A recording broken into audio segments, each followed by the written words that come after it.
with quite a bit of percolation flavor to it. Please, Daniel. Thank you very much. Thank you, Augusto, and thank you for the invitation and for showing up.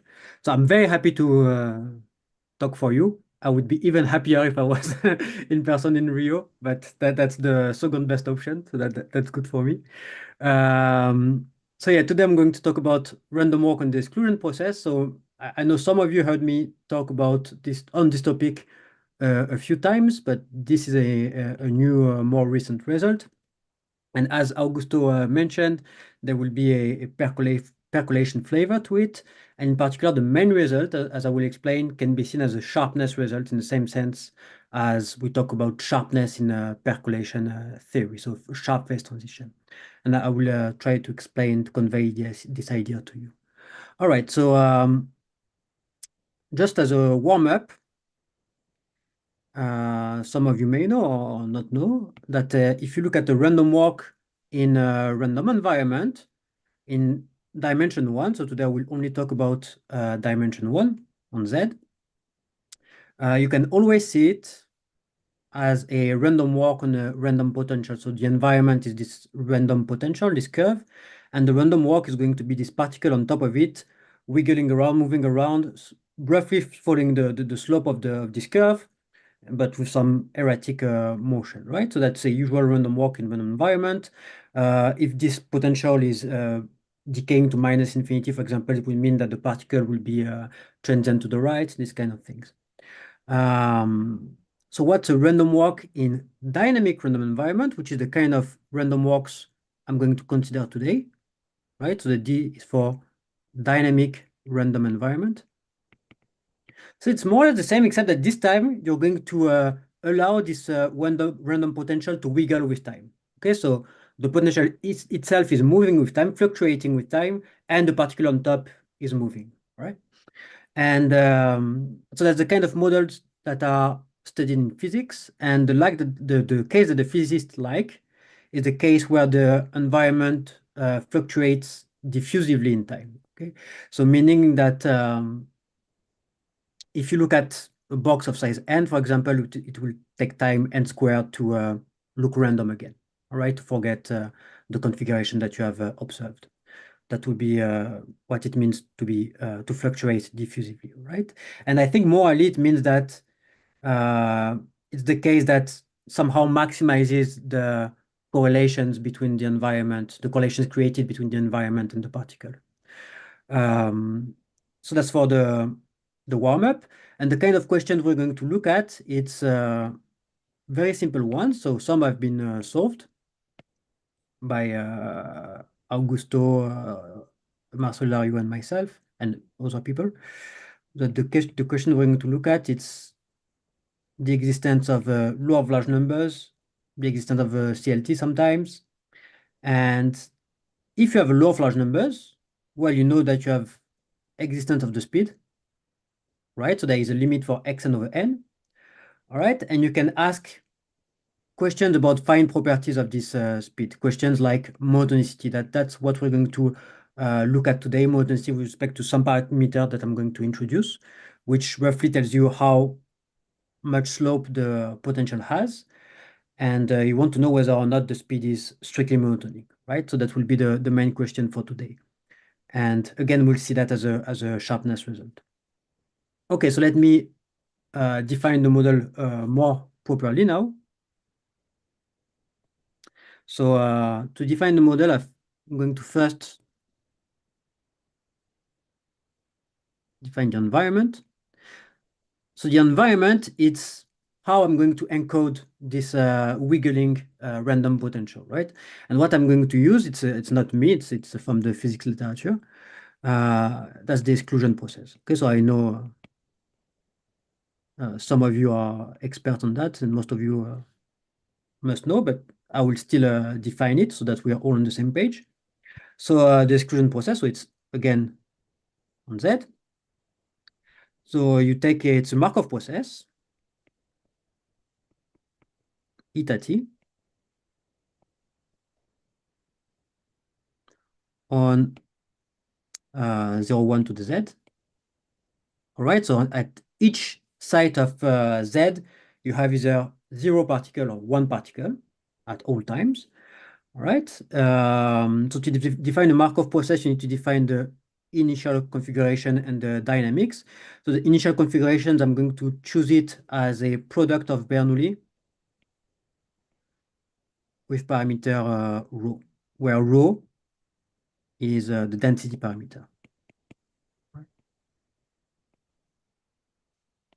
All right, and it will be a particularly important parameter for us today. Okay, so what it means that time 0 on each vertex of Z, with probability rho, you put a particle, and with probability 1 minus rho, you leave a hole. You don't put any particles, right?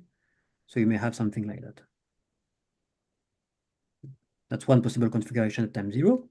And then the dynamics, so I'm not going to write the generator, I'm just going to explain how the dynamics goes. Well, you're going to put clocks on each particles. Okay, these clocks are going to be independent with rate gamma. Okay, so that's another parameter in the model. Okay, it will be fixed all along today, so you can, okay, it's there, you can kind of forget about it now. And what happens at rate gamma? Well, the clocks of a particle rings, and when it rings, the particle is going to attempt a jump to the left or to the right, probably 1/2. All right, so this particle here is free to move in any of the position on the left or on the right.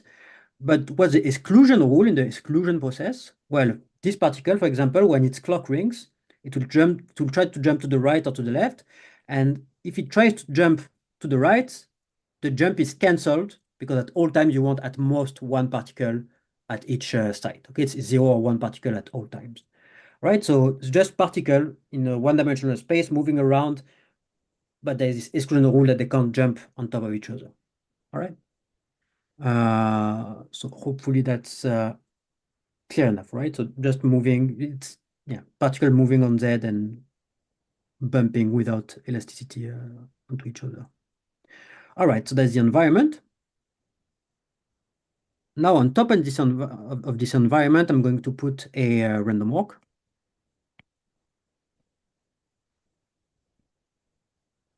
Okay, so the environment up there is going to influence the law of the random walk throughout its history. Okay, so what I'm going to do first, I'm going to fix a realization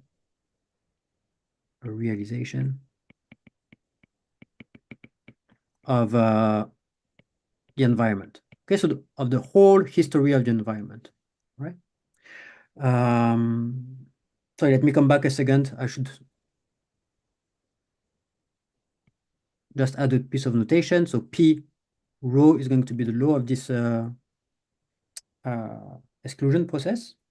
And let me also precise that the product of Bernoulli here is an invariant measure for the exclusion process, meaning that at time 0, it's as if the process has been running forever. Okay, so it's invariant.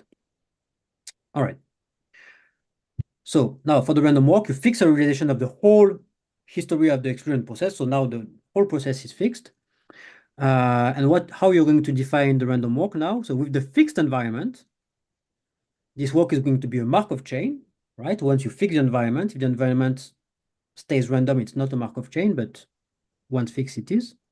You're going to initiate the walk at 0, right? And then you're going to define the next step as follows. So xn is going to jump on the right or on the left by 1 unit with a probability that will depend, that will depend on the state of the environment at the time and at the place of the jump.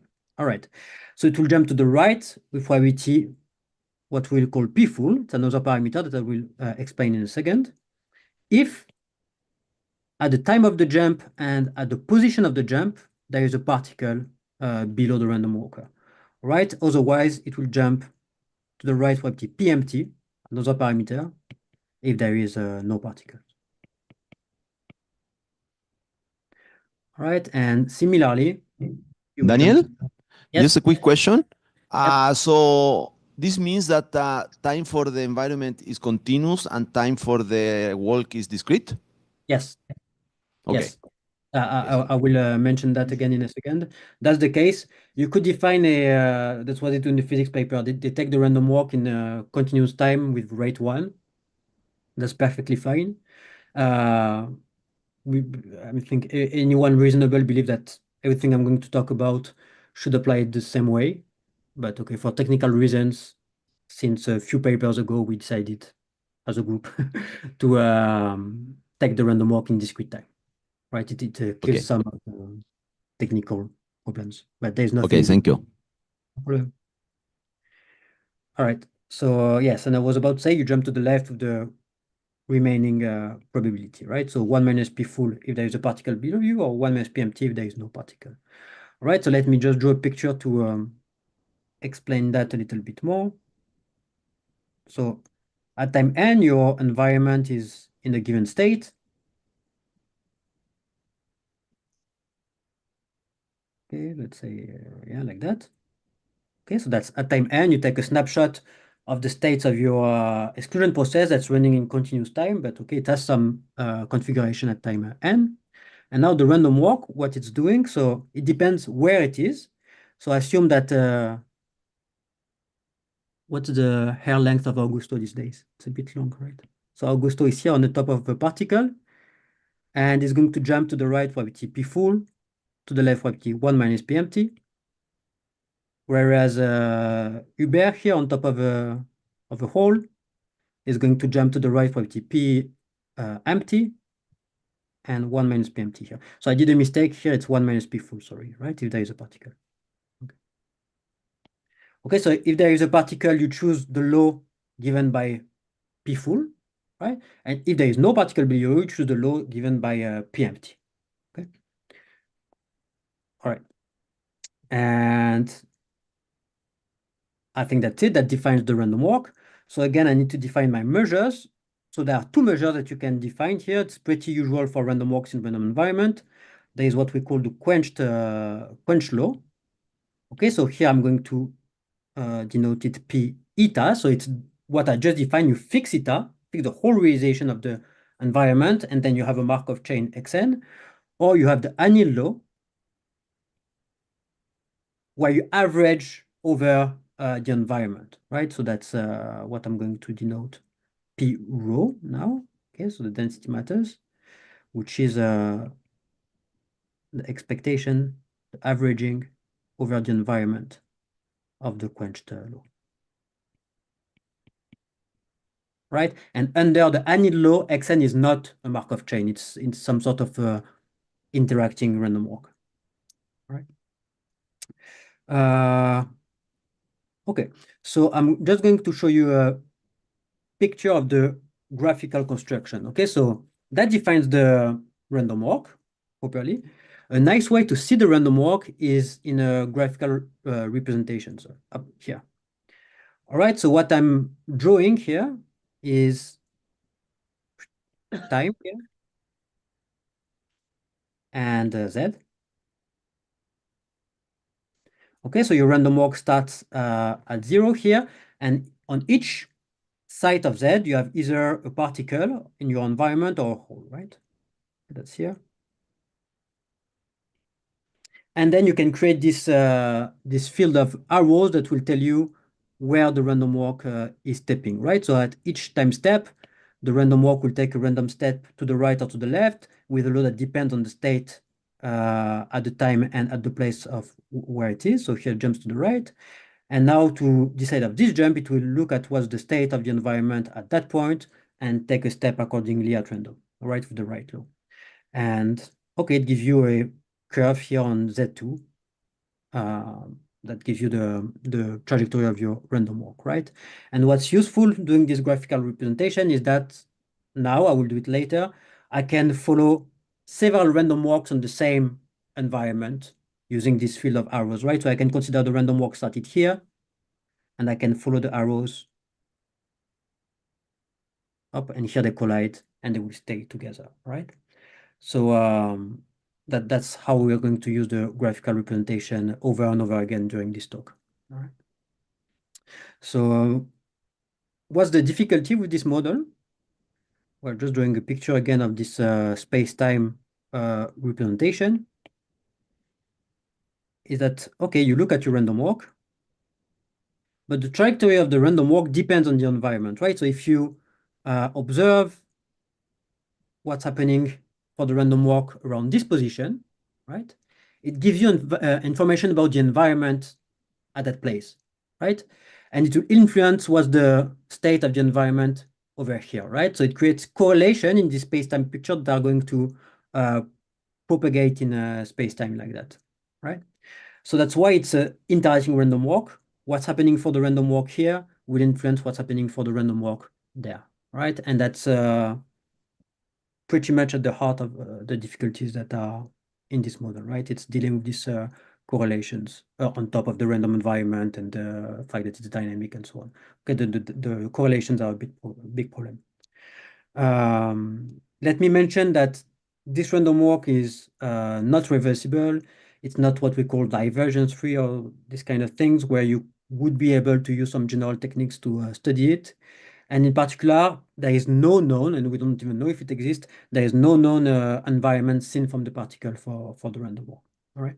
Which would be very nice to have one, but so far, as far as I know, nobody knows if it exists or if there is one and what it is.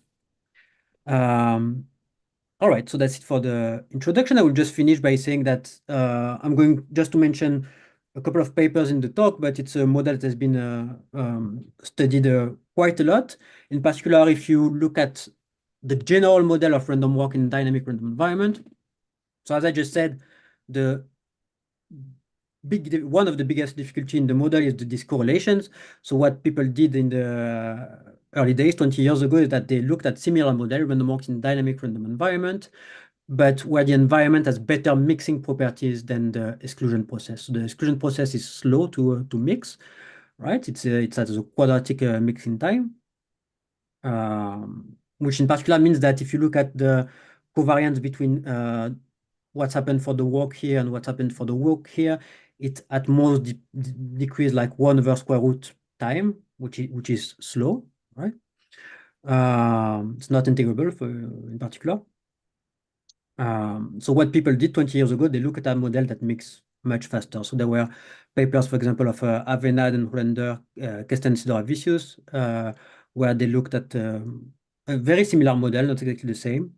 And they proved some weak law of large numbers. Redig, Avena, then Hollander, I think, where they looked at this cone mixing condition. So this environment that mixes faster. It was very much inspired by the techniques of Comet and Zaitouni. And then there has been a long sequence of papers of people looking at either exactly this model or something called random walks and random walks, where instead of the exclusion process, you have a system of independent random walks, which physically should be more or less the same. And they prove law of large numbers in CLTs, but in what we call perturbative regime. So they take one of the parameters of the model, so typically the density, and they will take it either very high or very low. And doing that, you put yourself in this perturbative regime and you're able to prove law of large numbers, right? So a long list of papers by Marcel Hilario, then Hollander, Dos Santos, Cedar Vicious, Augusto Teixeira, Blondel. So subset of all of these people, they have a long list of papers with very nice results in dimension 1, higher dimensions, and so on. I should mention Uvner and Seminário as well, who proved very nice result also in the participative regime on exactly the model I'm going to talk about today. All right, so more precisely about the literature, I'm going to state one theorem that we will need as basis for the main theorem I want to talk about. Okay, so it's a result by Marcelo.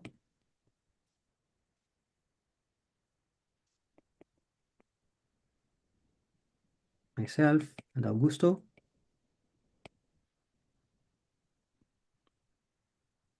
From 2020. So we looked at the model I introduced. Our idea was to see the speed of the walk, if it exists, right? So the limit of x over n as a function of the density rho. So what you should do in your head now, you should fix all of the parameters, right? So you fix the rate nu, you fix PMT and P full. So let's choose them ordered like that. It doesn't really matter if they are ordered in this way or not, because if PMT is larger than P full, then you just look at Z with your head upside down and you end up in this situation. All right. So I can assume that without loss of generality, but I will, in a second, I will talk about the speed being increasing, and that depends on this inequality. All right. And we don't want these probabilities to be degenerate. That's pretty natural. And I think if that would be the case, we would have different problems. All right. So we fix those. Gamma. And we're going to play on the density rho. Okay, so what we proved, so I'm just going to state part of our results. Okay, just the one that is useful for today. But we proved that there exists a deterministic function, v, from 0, 1 to minus 1, 1. So that will be our limiting speed. So deterministic, non-decreasing. Non-decreasing, it's easy to see just from the graphical construction, such that xn over n, sorry, converges to v of rho, p rho, sorry, almost surely. All right, so under the annealed law, at density rho, you have law of large numbers with limiting speed v of rho, whatever this function is, and that holds for all rows in 0, 1, except at most two values. That we'll call rho minus and rho plus. All right, so the proper definition of rho minus and rho plus, I'm going to write it, and then I will draw a picture to explain it. So rho minus is the largest density such that v of rho is negative. And rho plus is the smallest density such that v of rho is positive. All right, so what does it mean? It means that we prove the following. So in the picture I'm going to draw now, I'm going to think about the case. So our result is general, but here I'm thinking about the case PMT less than a half and P full larger than a half, right? So that you, in principle, can have a negative speed or have a positive speed. So what we are saying here, if you look at the speed as a function of the density, we're saying, all right, you could have if the density is very small, you'll have a negative speed, right? Most of the time, you'll be using PMT less than a half, so you'd have a negative speed. Then at some density that you call rho minus, there may be a jump from negative speed to 0 speed. Then you may stay at 0 speed for a while. And then at this new density rho plus, you may have a jump from 0 to positive. All right, so our paper was saying, okay, you have that, and you have law of large numbers in these three regimes.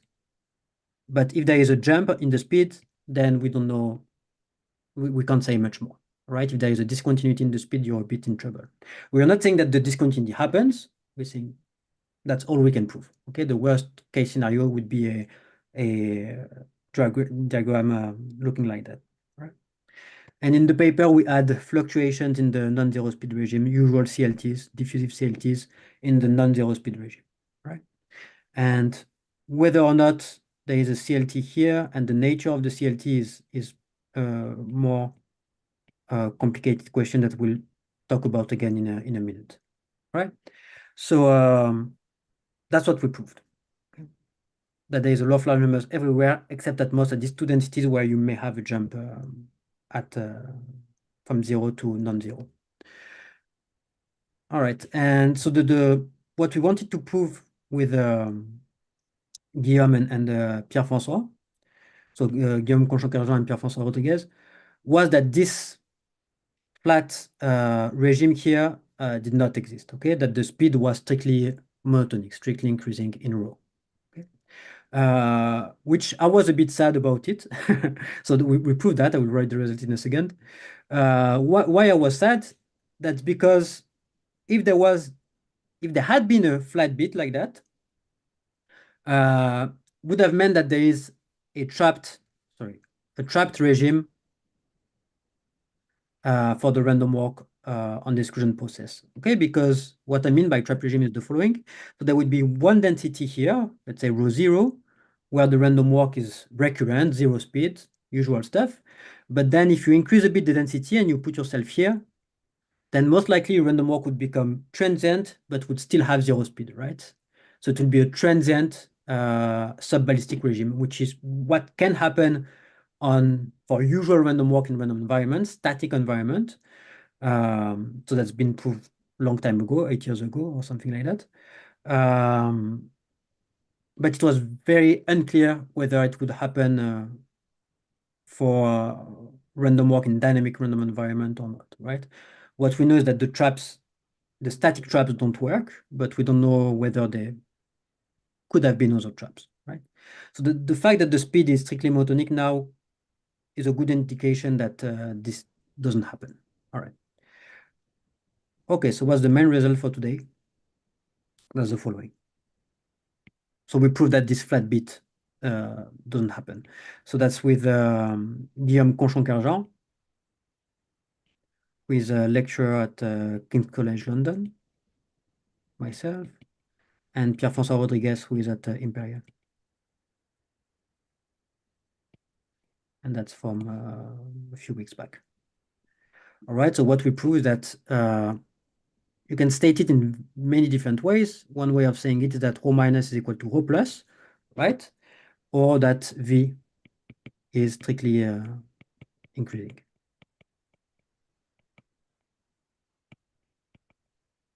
All right, so that now the worst case picture that you have for V will be looking like that. You can have zero negative speed regime. Okay, so let me call that rho C. You can still have a jump at rho C, right? We don't believe in it, but it's still not ruled out. We have not been able yet to prove that there is no jump. We don't believe in it. Okay, most likely the speed just looks like that, but we can't say it yet. It's not proved yet. And here, okay, law of large numbers and CLT.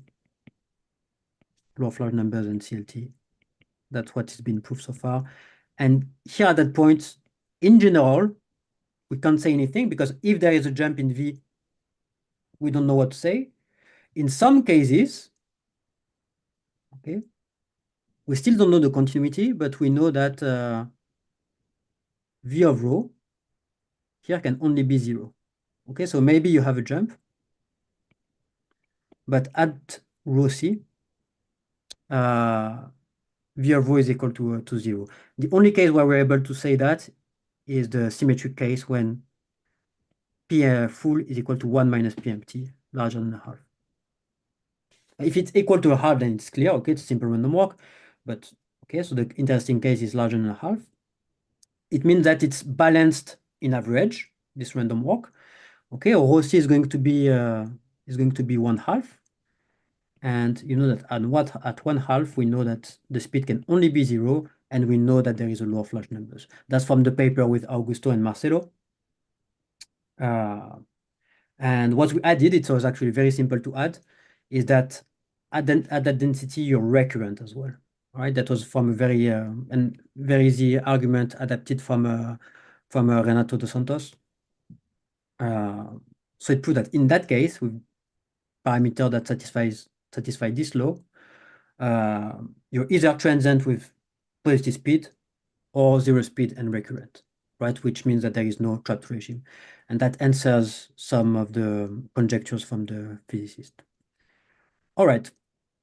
So now it's time to explain the title of my talk. So why can we see it as a sharpness result? Okay. That's for you can do the following, right? So you can look at the backtracking event. What I'm going to call Bn, which is the event where the random walk X, starting from 0, hits -n before 1. Okay, so you go a distance n to the left before doing one step forward. Okay, and what we can prove, that's a very easy corollary from this theorem with Guillaume and Pierre-François and some results with Augusto and Marcelo. So we can prove the following. So P rho of Bn is fastly decaying in the subcritical regime. So I'm going to write something weird, but really you should think about exponential decay. Okay, the fact that it's not an exponential decay is kind of technical. Okay, so this function decays faster than any polynomial, so it's a strong decay. If rho is strictly larger than rho c, that's the subcritical regime. And in the supercritical regime, this probability is larger than a constant for all rho smaller than rho c strictly, right? So C2 here depends on rho, but for rho fixed, it's a constant, okay? And that's for all n, right? Okay, so it's really a statement that looks like a sharp phase transition in the way you could state it for a percolation model, right? And really the percolation model, you can see it in the graphical construction, right? This trajectory that can hit a boundary to the right or a boundary to the left or things like that. All right, and again, very similar to percolation models, the critical case, right? So if rho is equal to rho c, and we don't know the fluctuations, and not knowing the fluctuations, in particular, we don't know what would be the value of this probability, and maybe it will be polynomial, right? Well, it will likely be polynomial, okay? And the conjectures in this critical case is that the fluctuations are could be, I shouldn't, okay, I'm going to explain. Super diffusive. Okay, I'm saying the conjectures are, but I don't think a lot of people in around us believe in it. I think when I talk to people, I have the impression that they mostly believe that the fluctuation should be diffusive, the usual square root n. But if you look at the physics literature, then they argue that actually you can have super diffusive behavior with some exponents. There are two papers with two different exponents. One paper says 3/4, the other paper says 2/3. I personally believe that it's either the exponent will be either a half or 2/3, right? Based on some like fixed point calculations. But it's very much open, and it's really unclear whether the physicists are right or not. All right, so that's a problem for the future. All right.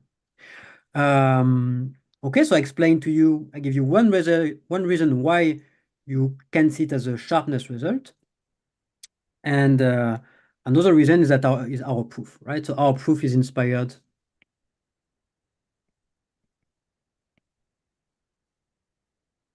by the recent papers of Dumil Copin,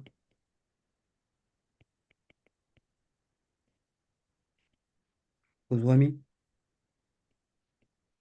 Rodriguez,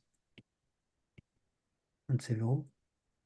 So in this paper, 23, they were proving sharpness for the level cell percolation of the Gaussian free field. All right, and there is a more recent set of papers from the same author plus Augusto, so that's from 24, where they proved also sharpness results for the random interlacements. Okay, and the two proofs are based on the same philosophy, right, that I'm going to explain now. And that's what we use as well. So the proof is, when I say inspired, in that we use the general strategy, the general philosophy of the proof, general approach. Then the technical details are very different because the two models are very different, right? So GFF and the random walks. The technical tools are not really related, but the general ideas are very similar. Okay, so what's this strategy?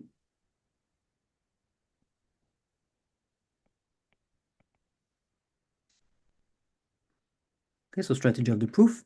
So so now hopefully you're convinced that you want to prove some sharpness result about a model that you can see as a percolation model or just a random model that has long range correlations, right? So it has an infinite range of correlation. You have a decay, but can reach to infinite length. So one strategy you could have in order to prove sharpness for a model like that is first to define a finite range version.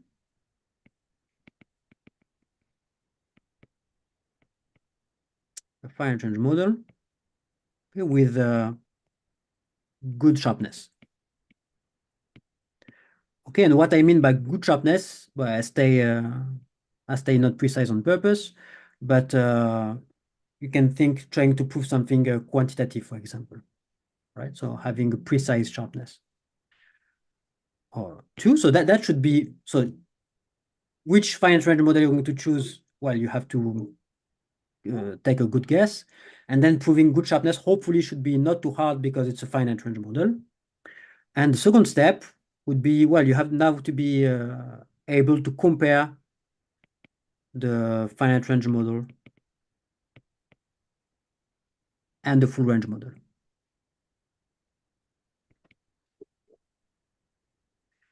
Okay, so very easy two-step strategy. Okay, and usually you want to do that through some interpolation that I'm going to explain in a second. All right, in the percolation paper, they had a third ingredient, which was this fictitious regime, which is some sort of proof by contradiction. And here, by chance, we didn't need to do anything like that, but we have the same two steps. All right. So in our case, what would be a good finite range model? Well, there is a good easy candidate. So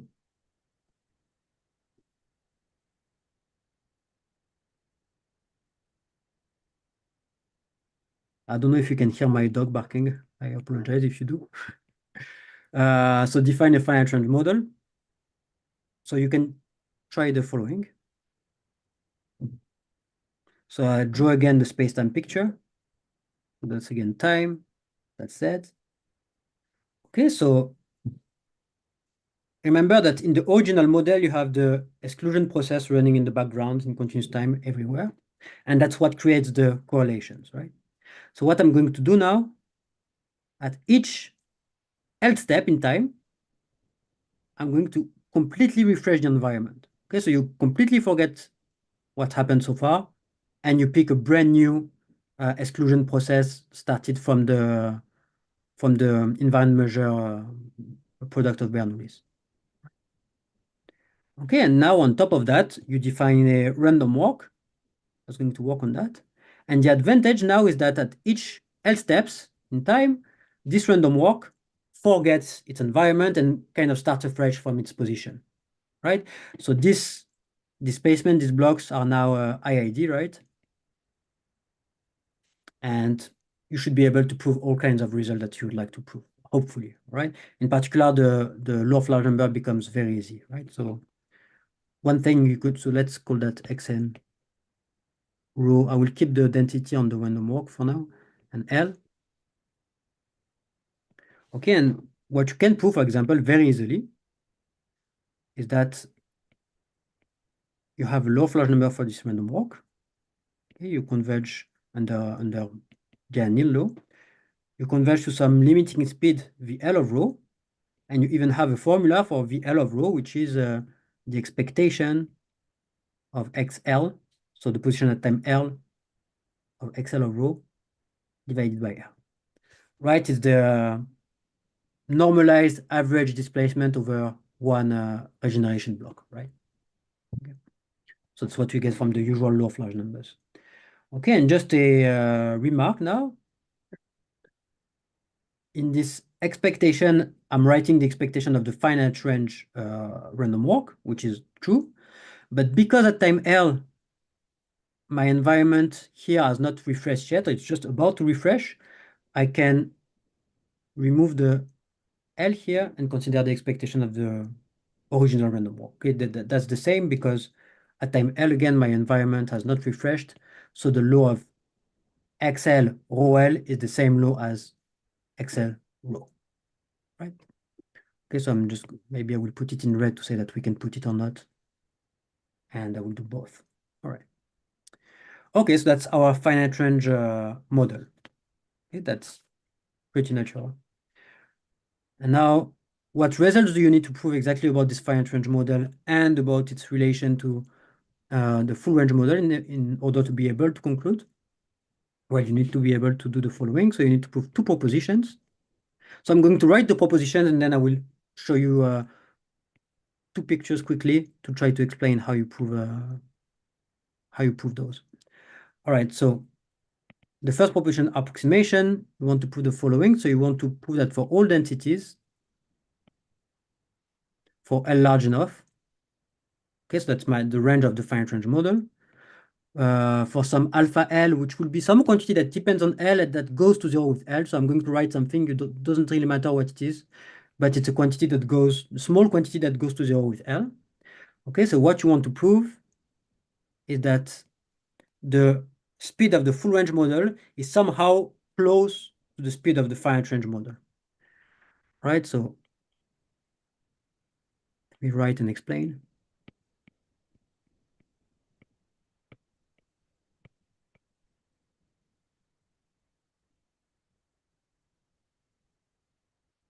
Okay, so what I'm saying here is that the speed of the full range model is well framed by the speed of the finite range model, except that you have to tweak it a little bit. So on the right-hand side, you need to increase the density of the environment a little bit. Okay, that's a sprinkling for those who know what it is. And you get this error term alpha L, which is small with respect to L, right? And left-hand side, same stuff. You need to decrease a little bit the density of the finite range model, and you get this error minus alpha L. Okay, so VL is a good approximation for V of rho. That's what we are saying. Okay, Daniel? and now, yeah, Any particular reason why the sprinkling is of size 1 over log L? not really. No.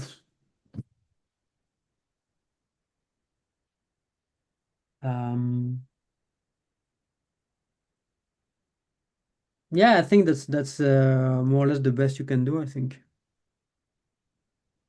Precisely 1 over log L, it doesn't really matter, but something logarithmic, yeah.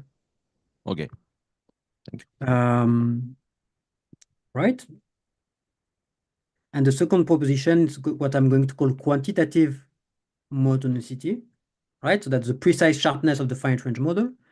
So what you need here is that for all rho, for all epsilon in 0, 1, okay, you want rho plus epsilon to be in 0, 1 as well, but I'm not going to be that precise.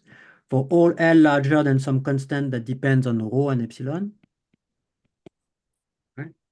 You have that VL of rho plus epsilon minus VL of rho is larger than 3 times alpha L. Okay, so 3 times the same mistake that I'm doing here. All right. So if you have that, then you are able to very easily combine these two propositions and prove that. So I'm not going to write the detail, but it's very easy. That implies that V of rho plus epsilon is larger than, or plus 3 epsilon maybe, is larger than V of rho plus alpha L, which is strictly larger than V of rho. Okay, because this alpha L goes to 0 with L, but L is fixed, large, but fixed. All right, so, and the fact that it's implied is really a very simple calculation. All right, so in the last 5 minutes, I'll try to convince you about how you can prove the approximation or the monotonicity, the quantitative monotonicity. All right. Sorry, let's do the approximation. Okay, so how do you prove the approximation between the finite range model and the full range model?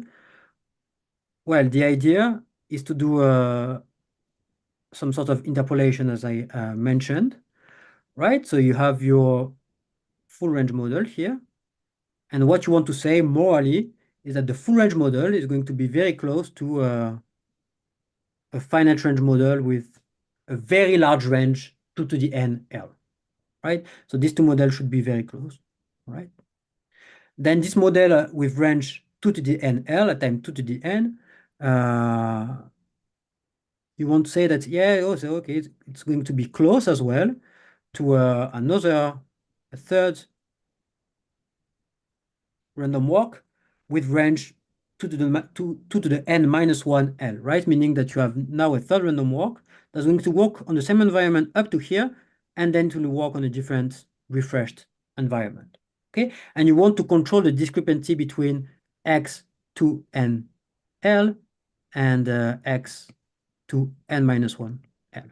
Okay, and you keep on doing that. You go to the step, one deeper step, right, to n minus 2 L, and so on and so on. So you refresh every 2 to the n minus 2 L, right? And same stuff, they will start the same, but then this environment will get refreshed and it will do something different, right? And you want to keep track of the discrepancies of one range to the next range, right? So in the end, you want to compare really the XL model and the X2L model, all right, in this interpolation scheme, right? So that's really what you want to do. And how you do that, just in one picture, is in the following way. So I'm going to unfold a bit the picture here. So first you need to define two random walks. So one with range 2L and density rho plus epsilon, and one with range L and density rho. Okay, so I need two environments, with one with density rho plus epsilon, one with density rho. Here, the black particles are particles from the environment eta rho, and the red particles are particles from the environment eta rho plus epsilon. And you can couple them monotonically so that the black particle, sorry, will always follow one red particle. Okay, they will be stuck together here. They're always paired. But okay, you have some extra, some sprinkler, some extra red particle, right? Because you have a bit more density for the red environment. Okay, and now we are going to define X1, which works on the black environment, okay, and X2, which works on the red environment. Okay, and what you can say is that X1 is going to stay on the left of X2 because every time X1 take a step to the right, X2 will have to take a step to the right. The reason is that X2 will see at least as many particles as X1 in the environment, right? Okay, so up to time L, they exactly take the same, they work on the same environment.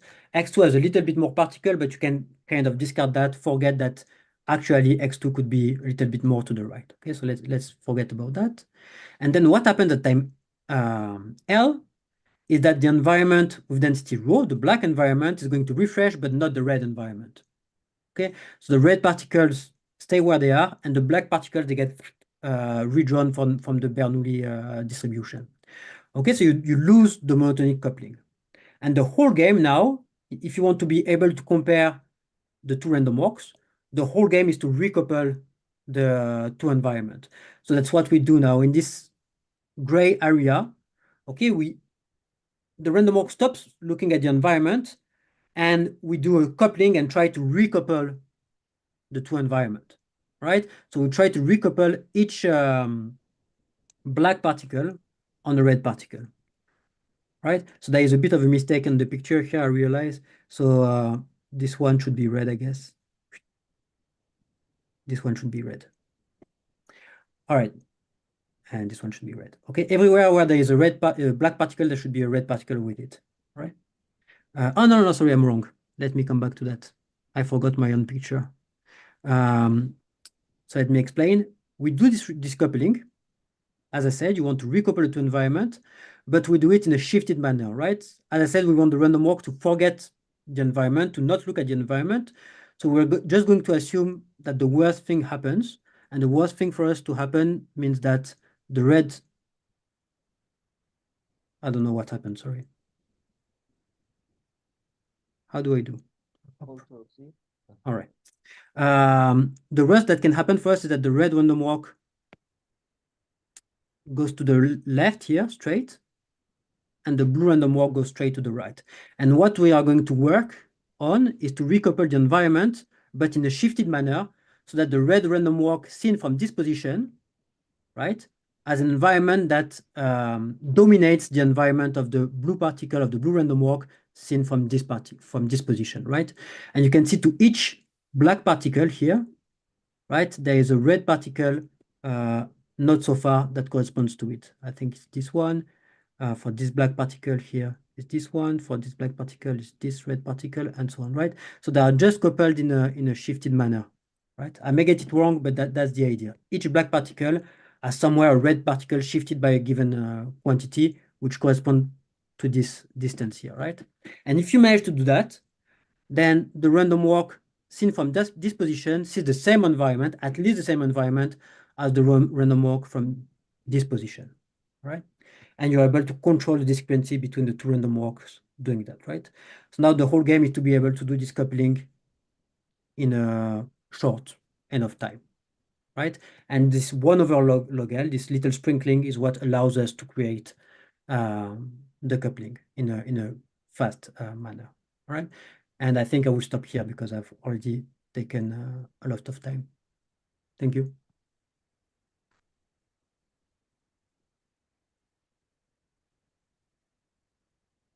Thanks a lot, Daniel. Other questions? Yes. So okay. So it's not about the proof, more about the result. So I think in your setup, the jumping rate for the exclusion process and the walk is the same, right? No. For the random walk is discrete time, and the exclusion is at some rate gamma. Okay.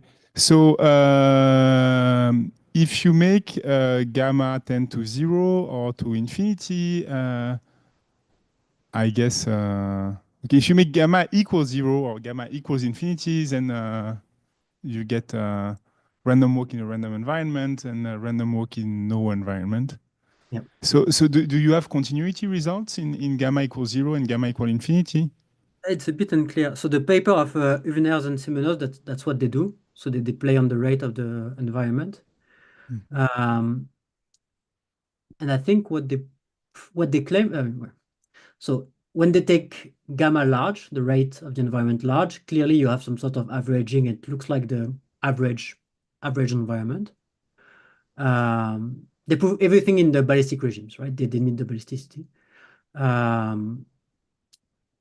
If you take gamma to 0, it's a bit less clear. So the result that they have is different than the result that you would get for the static environment. So it looks like there is no continuity. But I'm not sure that they exactly prove the lack of continuity in that sense, because the way they take the limit, it's not so clear to me that it proves that there is no continuity. So then my answer is that it's not clear. There's an indication that there is no continuity. And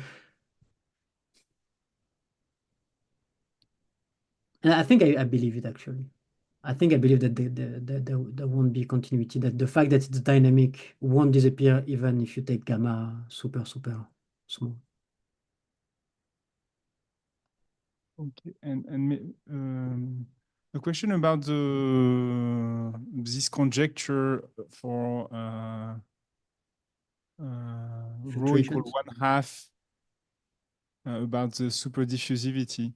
Yeah. So is there I don't know, maybe not necessarily a scaling limit, but just like a similar continuous model where you would have a diffusion in a potential which is given by a Brownian motion, but Yeah, that undergoes that evolves according to the heat equation with additive noise or something like that. Yeah, there's something called the Brooks diffusion, which is doing that. Okay, and is it known the exponent for this diffusion? Or? I think there is nothing super diffusive about it, if I'm not mistaken. But it's also not clear that it's the limit of this model, really. I think there's a paper where there is some sort of limit proven, but they change the law of the environment as they take the scaling limit. So, or there are papers by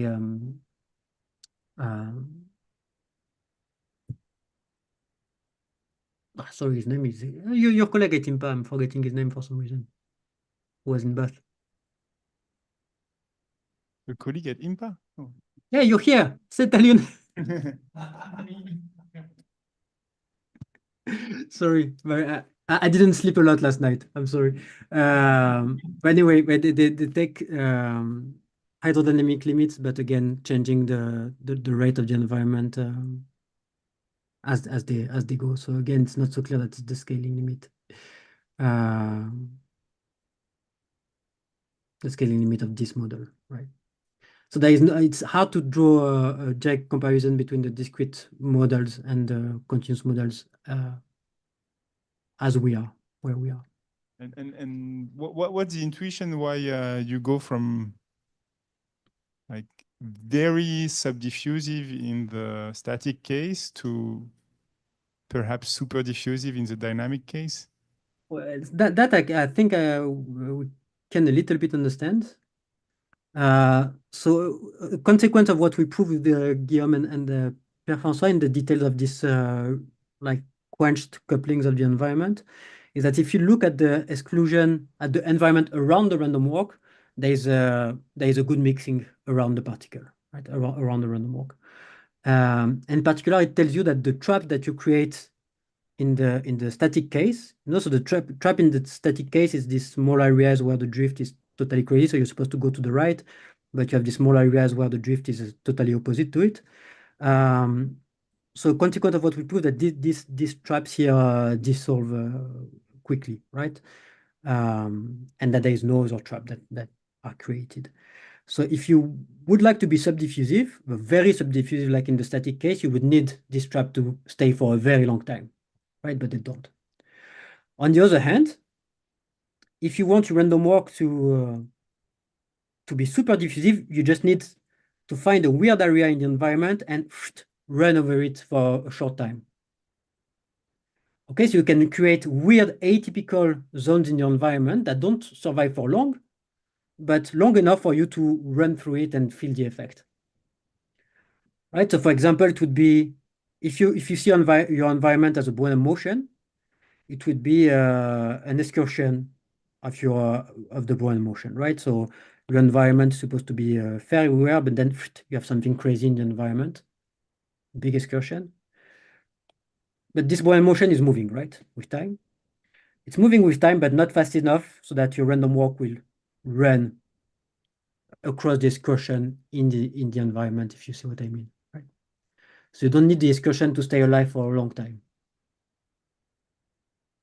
Right, so you could slide on the traps rather than getting trapped on the traps. Okay, thank you. No problem. So I have a question a little bit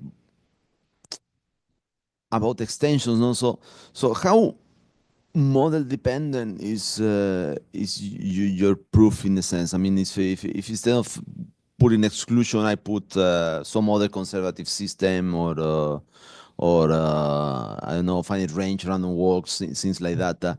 Does it change too much, or it's very sensitive to these modifications?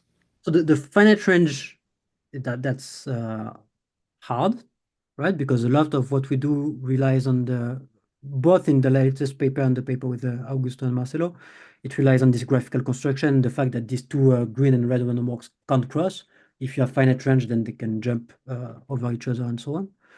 But I know that Augusto in his recent paper was able to overpass this technical problem, but it doesn't look clear to me. It's hard, at least technically.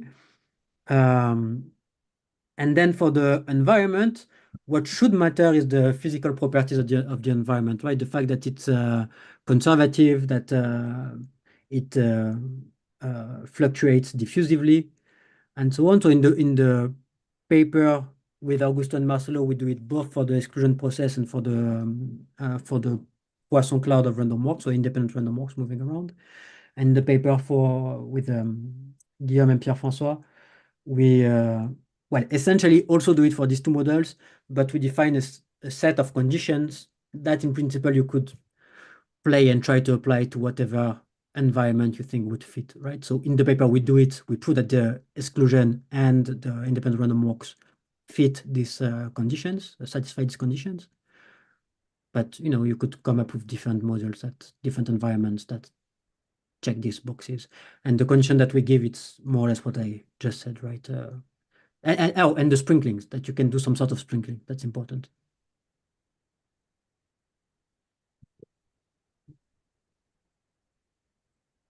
Are there more questions?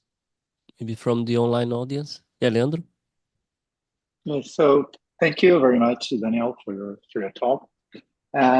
So how much does it rely on the symmetry of your exclusion process? And so I was wondering if, because in the symmetric case, when you take scaling limits, etc., so you have Gaussian behavior of the exclusion.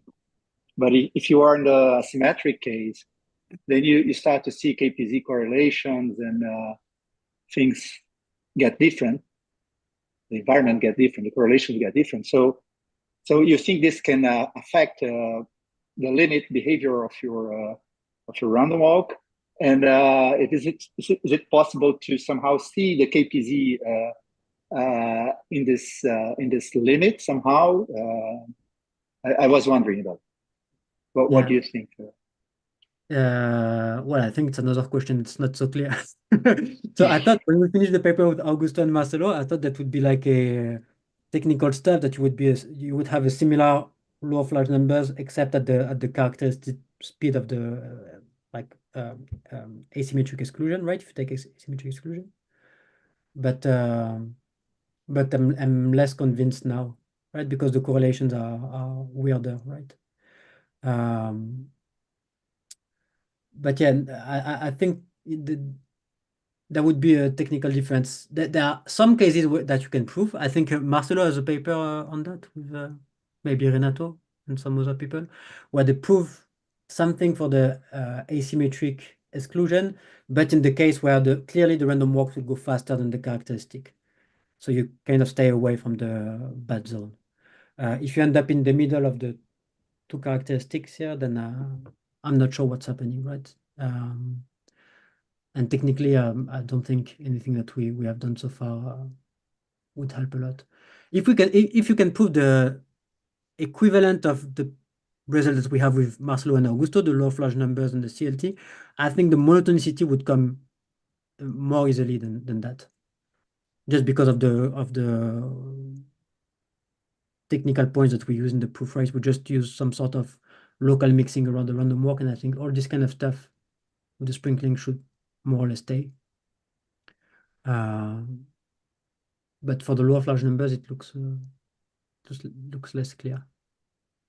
I know some people gave it to students, and I didn't see any papers in the last 5 years, so I guess it was harder than what we thought.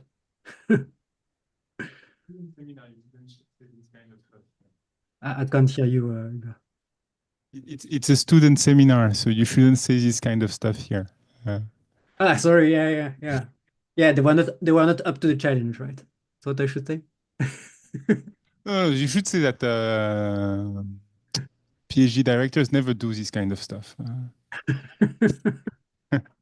They don't throw problems that they can't solve to students too much. Yeah. Not the French supervisors, never. Are there more questions? Okay, if not, thanks a lot once again, Daniel, for amazing talk. Thank you. Cheers.